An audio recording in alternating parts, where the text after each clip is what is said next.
Aliás, deixa eu falar uma coisa aqui para vocês. É osso duro. Eu sei que é chato ficar batendo na mesma tecla, mas o Santos, precisando ganhar o jogo, eu não estou dizendo que o Carille errou, hein?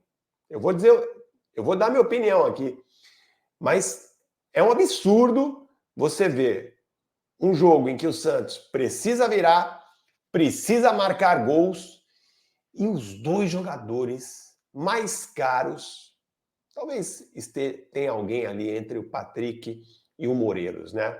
O Morelos é o mais caro, sem dúvida nenhuma, maior salário do elenco. Patrick é um dos mais, mas deve ter alguém ali nesse meio. Talvez o Pituca ganhe um pouco mais do que o Patrick, talvez o Pituca ganhe entre 500 e 500 e alguma coisa. E o Patrick um pouco menos, 400 mil, de qualquer forma, um dos maiores salários do Santos, sem dúvida nenhuma. Mas é um absurdo você ver um time precisando marcar gols, aí você tem um centroavante que chegou com status de contratação de peso era, né? Mas num outro sentido, de peso já foi, mas num outro sentido. O outro que veio agora também como status de cereja do bolo para a Série B, para reforçar o time na Série B, ele só veio para a Série B, mas veio com um contrato de 3 anos, né? Os dois no banco de reservas, graças a Deus que não entraram, porque não iam resolver bolhufas, não iam resolver nada. Mas é gritante o quanto se cometeu de erro, né? No caso do Morelos, da diretoria do ano passado, e no caso do Patrick, desta diretoria atual, né? Coincidente mesmo com o mesmo diretor de futebol, com o mesmo homem do futebol, né? Assim como aconteceu com o Patrick este ano, o Morelos também foi uma contratação do Galo durante o final da gestão de Andrés Rueda. É uma loucura a gente pensar que os dois jogadores, o mais caro e um dos mais caro o Morelos e o outro que está aí no top 5 dos salários maiores do Santos, que é o Patrick, os dois sentados no banco, não serviram, e não serviram mesmo. Eu estou falando aqui, eu não colocaria. Se eu assumisse o Santos hoje, no jogo de Londrina, talvez eu não colocasse, provavelmente eu não colocasse o Patrick e o Morelos para jogar. E o Carille, que aprovou as duas contratações, a do Morelos não foi contratação dele, é verdade. A do Patrick foi sim, foi ele que indicou e ele que, né, avalizou a contratação do Patrick.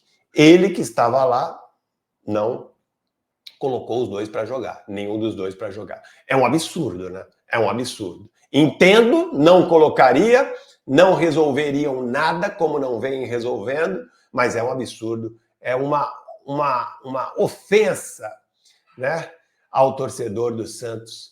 Você vê ali isso acontecendo de novo com o Santos, né? Depois de tantos problemas, depois de tantas dificuldades, você vê de novo o Santos acontecer isso, né? Ficar realizando esse tipo de contratação que só vai deixar aí um rombo nos cofres do clube quando esses dois jogadores saírem, não vão servir para nada e assim caminha a humanidade, né? O Santos segue cometendo esse tipo de erro, é lamentável. É bom sim repetir, frisar, bater na tecla, reclamar, porque não dá mais para aguentar esse tipo de coisa. No final das contas, né, tivemos lá dois jogadores da base que estão jogando como titulares, o Patati e o Sherman, já vou falar sobre a atuação desses dois jogadores. Outros jogadores, para ser justo aqui, o Casares, até que hoje, né, dentro daquele esquema de desespero do Santos no segundo tempo para tentar diminuir, empatar o jogo, até virar o jogo, dentro dessa forma de jogo, dentro do mínimo que poderíamos esperar, o Casares até que hoje fez alguma coisa. Gostei muito também da entrada do Rodrigo Ferreira. Eu acho que as alterações hoje do Carille, elas surtiram efeito. Eu não teria tirado o Patati. Talvez eu pudesse colocar o Rainer, que foi, né, jogou mais uma vez como atacante agudo. Talvez eu tivesse colocado o Rainer, mas eu não tiraria o Patati, que para mim, no primeiro tempo, foi um dos melhores jogadores do time. O único jogador que fazia jogada aguda. O William, infelizmente, hoje não esteve bem. O Juliano começou bem, né? No primeiro tempo foi até razoável, teve algumas chances, mas coletivamente o Santos foi muito mal, né?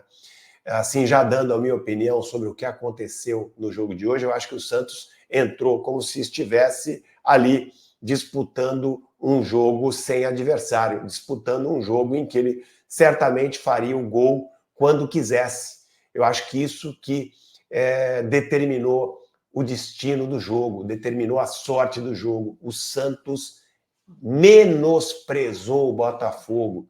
O Santos foi displicente. O Santos não encarou a partida com a seriedade que deveria encarar. Porque se tivesse feito isso, o Santos apertaria o Botafogo desde o início. O Santos iria para cima do Botafogo desde o início.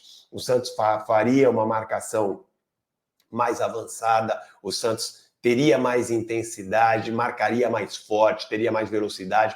O Santos foi preguiçoso, o Santos foi displicente e preguiçoso em todo o primeiro tempo.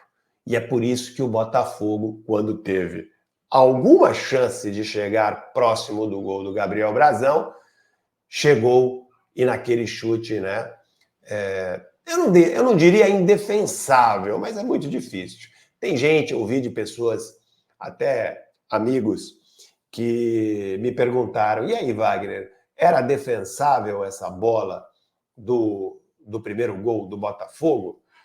Olha, talvez, se ele tivesse um pouquinho mais recuado, talvez, se ele tivesse um pouquinho mais bem posicionado, talvez mais para o lado direito, talvez ele pudesse fazer a defesa, mas não dá para colocar a culpa no goleiro.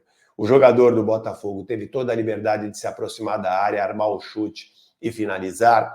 Acertou um chute daqueles que bate na bochecha da rede, né? Na bochecha da rede, é verdade. Bateu na lateral do gol. Esse tipo de finalização, esse tipo de chute é muito difícil para o goleiro. Então eu não responsabilizo o Gabriel Brazão. O segundo gol, talvez fosse um pouco mais defensável o segundo gol do Botafogo. Mas também não dá para culpar o goleiro, né? Uma finalização frontal da frente ali da área, um belo chute também. Não dá para colocar a culpa. Eu acho que se eu tivesse que apontar um culpado, eu apontaria o comportamento coletivo do time do Santos, que foi um time realmente preguiçoso, um time que só acordou para o jogo quando, né, a porteira já estava aberta. Quando o Botafogo faz o segundo gol, aí que o Santos... Porque até o início do segundo tempo, o Santos começa o segundo tempo com o mesmo ritmo do primeiro tempo. Um time lento, um time sem ideias, um time sem sangue nos olhos, ao contrário do Botafogo, que entrou para matar ou morrer, que entrou em campo para tudo ou nada. O Santos simplesmente viu o tempo passar e achava que iria fazer um gol do Botafogo a qualquer momento. E aí foi surpreendido na primeira vez, não aprendeu a lição, foi surpreendido na segunda, e aí bate o desespero, vai todo mundo para frente. As mudanças do Carille também ajudaram um pouco, né? Embora eu já disse aqui, não teria tirado o Patati, mas no geral as mudanças ajudaram. Eu acho que foi uma combinação das mudanças com a atitude do time que mudou depois que partiu para o desespero, foi para o tudo ou nada. O Santos fez um gol, poderia ter feito mais um, poderia até ter virado o jogo, mas não virou, né? Não foi competente suficientemente para isso quando apertou, quando colocou o Botafogo contra as cordas, né? Como se diz no boxe. E aí não dá para lamentar. Então, para mim, a culpa é do time do Santos, coletiva do time do Santos. Agora, tem o treinador por trás, que passou aí, né, mais de 10 dias para trabalhar essa equipe, que fez toda a preparação, não só técnica, física, mas também emocional, mental para esse jogo. E pelo jeito, os jogadores não assimilaram, né, os ensinamentos do Carille, porque todo mundo entrou em campo hoje dormindo, todo mundo entrou em campo hoje pensando já sei lá no quê, porque não dá para explicar, nada justifica esse comportamento do Santos, nada. Pegaram, treinaram aí desde a semana passada, tiveram a semana passada inteira para treinar, pegaram um voo no domingo, chegaram tranquilos a Londrina, voo rápido, voo de 1 hora e pouco, chegaram tranquilos a Londrina, treinaram, descansaram e nada. Parecia um time jogando uma partida em câmera lenta contra um adversário que estava a todo vapor. E aí, as diferenças técnicas absurdas que existem entre uma equipe e outra, né, acabaram se equilibrando, porque futebol, como qualquer esporte, não basta você ser superior tecnicamente, não basta você ser melhor, você tem que querer vencer também. E o Santos não quis vencer, ou no mínimo não se comportou da maneira, né, que se deve comportar um time que quer a vitória, que busca o gol a qualquer preço.